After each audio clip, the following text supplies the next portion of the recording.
Blood Day. Excerpt: Blood Day is a stupid story about a day where there was all this blood. This is the best scary story on the whole website. Don't read the rest because the rest are not as creepy as this. Scientific studies have proved this. This is true. This is the story of a day where there was all this blood.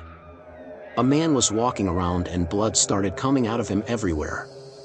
There was so much blood that it filled up an elevator. He went to the store and there was just blood all over the place.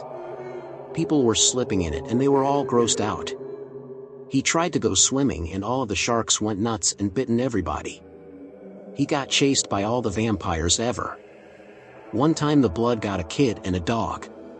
At the end of the day, everyone decided they would send him to space so that he would stop getting blood everywhere. The scariest part is that the man was you. Or he was a lady if you were a lady, and you forgot that this happened. Warning: if you have a heart condition, do not read this. You will drop the floor, flopping like a fish, while clenching your heart seeing as you are having a heart attack. Also, if you have a sensitive anus, do not read this. The bricks you shat will be painful. A few years ago, a man was walking down a road because his car broke down and he saw a car coming up behind him, so he stuck out his thumb to hitchhike and the car stopped ahead of him. He ran up to the passenger side and opened the door. When he opened the door, a skeleton popped out. A girl was watching TV one night. The phone rang, and the person on the other end said, "5 days, your mom's dead." She later found her mom hanging from the ceiling with a rope around her neck.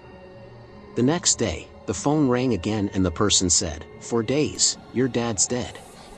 Her dad drowned, face down in his own sink. The next day, the person called and said, "3 days, your sister's dead." She discovered her sister lying at the bottom of the stairs with a broken neck. The next day, the person called and said, "2 days, your brother's dead." Her brother was found dead in a bathtub with 13 cobras biting him. The next day, the person called and said, "1 day, you're dead." She was found dead in her house the next day with a knife in her hand and several stab wounds in her chest. Did she kill herself, or did the man on the phone kill her and put the knife in her hand? Nobody knows.